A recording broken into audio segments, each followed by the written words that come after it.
हाँ, नमस्कार साथियों, स्वागत है आप सभी का IRI वाला यूट्यूब चैनल पर। और आज हमारे साथ मौजूद है लियाकत लोसे, जो कि सोनम वांगचुक सर, जो कि क्लाइमेट एक्टिविस्ट है। उनके साथ चलकर ये लद्दाख से 800 किलोमीटर पैदल चलकर ये दिल्ली में यहाँ पे पहुँचे हैं। इनकी कुछ डिमांड्स है, उन डिमांड्स को लेकर इनके साथ 150 पीपल और भी साथ में आए हैं। तो अभी जैसे ही वो दिल्ली में पहुँचे तो इनको डिटेन कर लिया गया दिल्ली बॉर्डर से ही, और वहाँ पे हज़ारों की तादाद में पुलिस वहाँ पे आई और इनको डिटेन किया गया। तो इनसे जानेंगे कि क्यों इनको डिटेन किया गया, इनकी मांग जब जायज़ थी तो फिर इनको डिटेन क्यों किया। सर थैंक यू भाई। सबसे पहले तो उस हालत में नहीं हूँ कि मैं अपना जोश या जज्बा दिखाऊं, क्योंकि 4 दिन से हम अनशन पे हैं, आज चौथा दिन चल रहा है। बस इसी से मैं शुरू करता हूँ कि सब कुछ बताया जाए तो अच्छा रहेगा, कुछ भी ना छुपाया जाए तो अच्छा रहेगा। अदालत दिल्ली में सजा लो, इसका कोई शिकवा गिला नहीं, गवाह मेरे लद्दाख से भी बुलाया जाए तो अच्छा रहेगा। तो आप कह रहे हैं कि 800 किलोमीटर चल के आए। देखो आज की जनरेशन है, हम आपको भी पता है हम नाजुक स्थिति में बना हुआ है आजकल के शरीर, आपको पता है। फिर भी जोश जज्बे ने हमें इस तरह की कोई दुख भरी नहीं दिया। रास्ते में सिर्फ छाले पड़े, खून निकला पाँव में, लेकिन जज्बे जो हौसले जो वो साथ थे, तो ये सफ़र भी हमें बहुत अच्छा लगा। सबसे इंटरेस्टिंग तब लगा कि जब हरियाणा बॉर्डर क्रॉस करने के बाद सिंगू बॉर्डर पर पहुंचा तो वहाँ 150 लोगों को पकड़ने के लिए 1000 सिपाही। काश वो सिपाही दिल्ली में अच्छे जगह पे होता तो रेप, मर्डर या नशे वो कम हो जाता। 150 लोगों को पकड़ने के लिए इतना फौजी लाना, मैं नहीं समझता हूँ कि ये एक डेमोक्रेसी की बिल्कुल हत्या है भाई।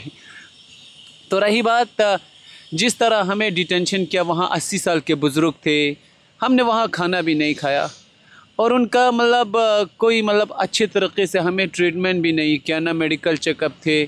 किसी जगह पे ऐसे खुले मैदानों में जैसे कि कभी डर लगा कि यार हम कोई मर्डर करके तो नहीं आया, यार कोई हम भारत के ख़िलाफ़ कुछ बोल के तो नहीं आया। नहीं तो ऐसे डिटेंशन का कोई हमें वो नहीं था, क्योंकि चंडीगढ़ तक हमें बहुत प्यार मिल रहा था। हाँ जी।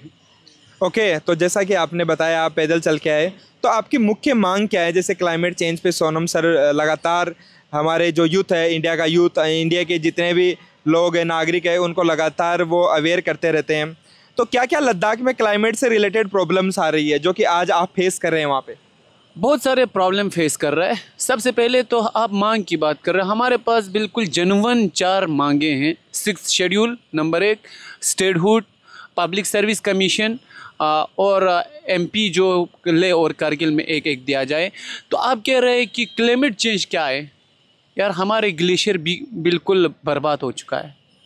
वहाँ आपको पहले से ही पता है कि वहाँ पर जो है ऑक्सीजन की कमी है।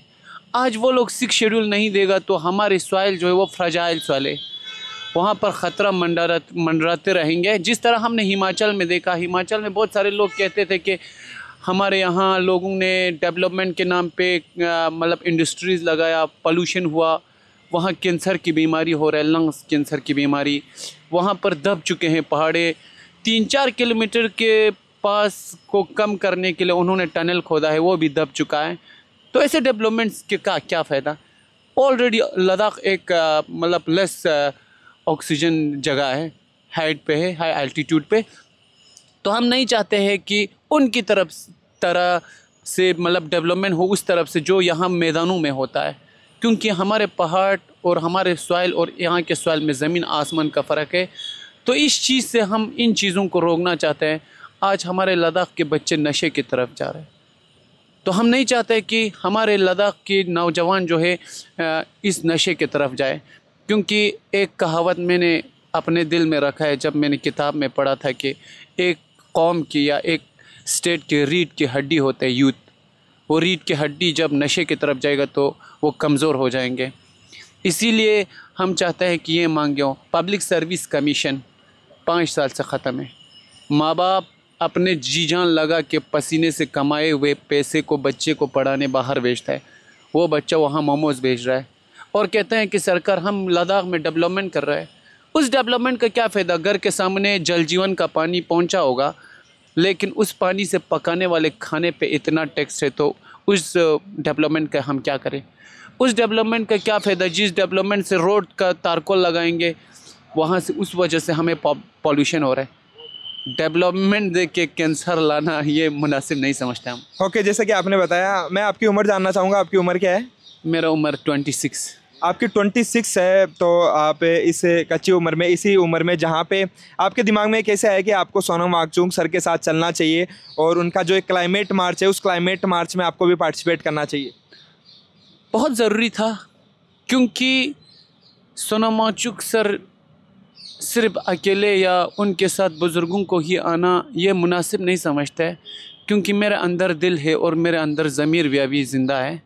किसी के इंसान के अंदर अगर ज़मीर होगा तो इंसान अपने कौम के लिए लड़ने के लिए तैयार रहेगा। तो उसी चीज़ों को देख के मैंने बीच में पढ़ाई छोड़कर जम्मू से तुरंत हम क्लाइमेट फास्ट पे आया था, जो 21 दिन का अनशन था। तो इसमें यह सवाल हो ही नहीं सकता कि ज्वाइन क्यों किया। मतलब मुझे उन चीज़ों से मतलब इमोशनल फील होता है, क्योंकि आज हमारे कौम डूब रहा है, हमारे लद्दाख डूब रहे, तब हम जवान काम नहीं आएंगे तो और कौन आएगा? आप जो यूथ आपको देख रहा है, आज इंडिया का यूथ आपको देख रहा है, तो आप उनको आप क्या बोलना चाहेंगे कि हमेशा कुछ भी जैसे क्लाइमेट से रिलेटेड हो या कोई भी जैसे प्रोटेस्ट हो जिसमें कि एक राइट होता है, हम जिसको हम राइट बोल सकते हैं अपना, उसके लिए हम किस प्रकार से उनको भी आगा आना चाहिए, उनको आप किस प्रकार से मोटिवेट करना चाहेंगे कि उनके अंदर भी एनर्जी आए? सबसे पहले तो भारत के पूरे यूथ को मैं यही मैसेज देना चाहता हूँ कि आप लोगों को आज मतलब बहुत सारे सुविधाएं मिलते होंगे, उन सुविधाओं की वजह से पहाड़ के लोग तकलीफ़ में पड़ेंगे। जैसे एसी हो, लाइट आप लोग जलाते रहते हो, यहाँ पर आप पार्टी करते हो, आप लोगों की अय्याशी की वजह से कुछ जगह जो हैं वो बिल्कुल ख़त्म हो रहा है। तो यूथ को अवेयर होना बहुत ज़रूरी है, क्योंकि आज नशा बहुत बिक रहा है हिंदुस्तान में, भारत में, हमारे भारत में। तो यूथ से यही गुजारिश है कि क्यों अपनी ज़िंदगी को दाव पर लगा रहे हो? माँ बाप ने मतलब यूथ को इतने अच्छे से पाला, तो उस माँ बाप के सर को क्यों झुकाने में मजबूर कर रहे हो? कहीं घर मैंने सुना है कि बिक चुका है, क्यों? इसलिए कि यूथ नशे की तरफ जा रहे हैं। और सबसे इंटरेस्टिंग, हंसी आए हुए या रोऊं मुझे समझ नहीं आ रही कि एक 15 साल के बच्चे चरस ड्रग्स लेके आता है दुकान से, वहाँ हमारे पुलिस नहीं पहुँच रहे। तो बहुत अफसोस की बात है, और अफसोसजनक बात मेरे लिए ही नहीं पूरे भारत के लिए है, क्योंकि भारत सबसे मतलब ख़ूबसूरती यही माना जाते थे कि एक ज़माने में कि भारत के यूथ जो है वो अवेयर है, लेकिन अवेयर नहीं है। सिर्फ एजुकेशन पढ़ने से या बच्चे को कॉलेज या यूनिवर्सिटी में देने से बच्चे नहीं बनते। बच्चे को तरबियत या उसकी मैनर में जो इफ़ेक्ट है, उन चीज़ों को भी लाना बस ज़रूरी है। और यूथ के लिए हौसले इतने रखो। मैं यूथ के लिए पर्सनली मैं ये 2-3 मिसरा बताऊंगा यूथ के लिए। रीढ़ की हड्डियाँ हमारे हिंदुस्तान के, भारत के, कि यूथ के लिए इस बात पे ज़रूर आप गौर फरमाइएगा कि सीढ़ियाँ उन्हें मुबारक जिन्हें छत तक जाना है, अपनी मंजिल तो आसमां है, रास्ता हमें ख़ुद बनाना है। अब ज़िंदगी में सफलता मिले या न मिले ये तो मुक़द्दर की बात है, हम कोशिश भी न करें ये भी तो गलत बात है। तो रही बात भैया जी कि आज हमारे पढ़े लिखे लोग सड़कों पे घूम रहे हैं, नेताओं से मिलने के लिए पाँव में छाले लेकर घूम रहे हैं, और कुछ अनपढ़ लोग, जाहिल लोग नेता बन के BMW में घूम रहा है। तो उनके लिए मैं यही कहूँगा कि पढ़े लिखे जब उनसे मिलने आते हैं वो बेचारे भीड़ में धक्के खाते हैं।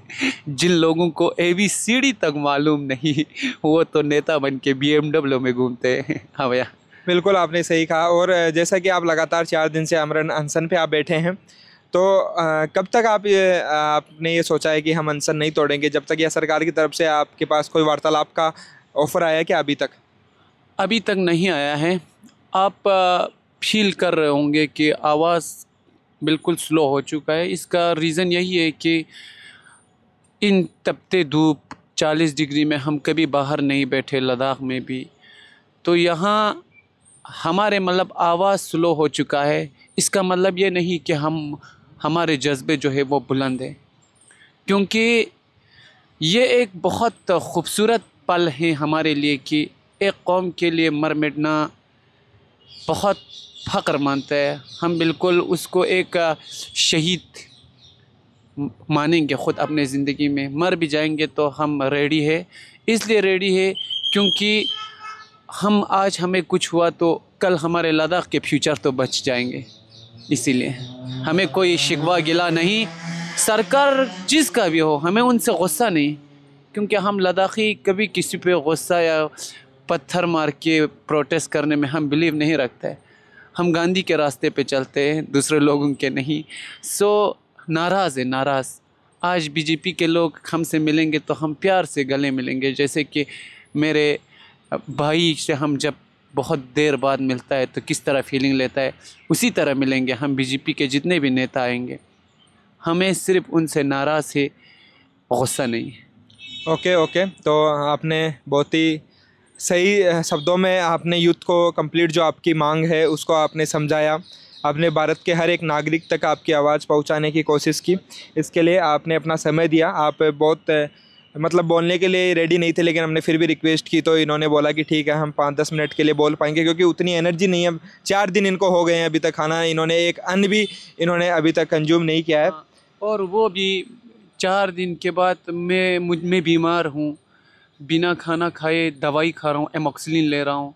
तो आप सोचो, बीमार बिना पेट खाने में भी फिर दवाई खाना। इसीलिए सॉरी, आपको थोड़ा ही टाइम दे पाया। कोई नहीं, आपका धन्यवाद। और हमें मतलब लोगों के लिए, इनके लिए प्रयास करना है ताकि इनकी आवाज़ सरकार तक पहुंच पाए। और इसमें इतना ही, आप सभी का धन्यवाद।